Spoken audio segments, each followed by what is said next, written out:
So last time we were talking about Korah leading the rebellion against Moses, of which that made God so angry. He even issued a warning to Moses and Aaron that they must separate themselves from the assembly where Korah and his comrades were, so that God can put an end to them at once. Ngiyakhumbula ukuthi bengihlezi ngibuza ubaba since he is a reverend that why it seems like the Old Testament is always revealing God as someone who is always angry. And for me, I think God is like a parent to us. And surely uyazi ukuthi among his children there are those who are delinquent, and there is no way that you can put an end to your children simply because they disobeyed you. Surely there must be another punishment, you know. So when I continue reading my Bible, uh, in the New Testament, ila uqala khona ukubona uthando lukaNkulunkulu sending his son into the world to save the world. You know, John 3 verse 17 says, "For God did not send his son into the world to judge the world, but that the world might be saved through him." So previously, God used his wrath to judge and punish his people, but now he is sending his son into the world to save the world. So, does that mean the wrath of God that happened in the ancient time is no longer valid in this present time and moment? And if so, kungani silokhu siqhubekile sibona izinto ezimbi zenzeka kithi, ngabe zisaqhamuka kuNkulunkulu or they are coming from the enemy, you know? And for me, I think between light and darkness there is a thin line, and I want to use this most popular verse that is usually used by us as believers mangabe sichaza usathane njengesela ey'mpilweni zethu.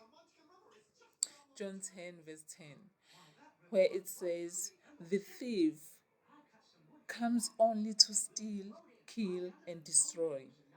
And you can see that even though I think this verse is always misinterpreted, because I don't think Jesus was talking about the devil here. If you look at the whole context of this chapter, you can see that Jesus had a conflict with some group of leaders that were his opponent. So, us as believers, we relate to this verse and look at the devil as our opponent, because the biggest enemy to us as believers is the devil himself. He is like a thief who stands in the open space waiting for the owner of the house to leave the house so that he can break in and strike.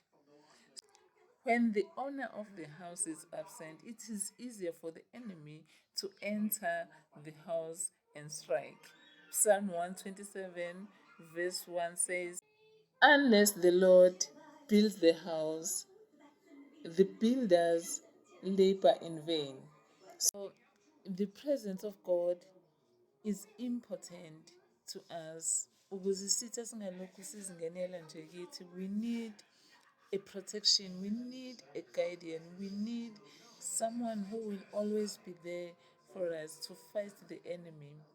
So between light and the darkness, both of these kingdoms have their own powers that we will never understand. And these powers are better understood abanikazi bawo.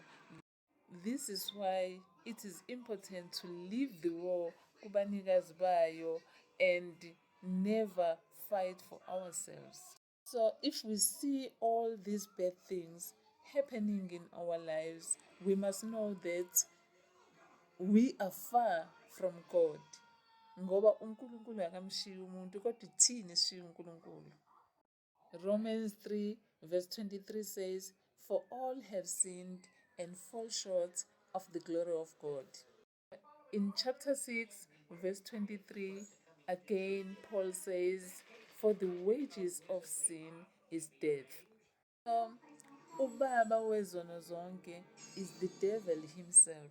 And once we allow the sins to take control of our lives, we also introduce the devil into our lives and push away God from us. So-ke uma ngabe sesiqala sisibona lezi zinto ezimbi zenzeka kithi, it is because we have given the enemy an authority upon our lives.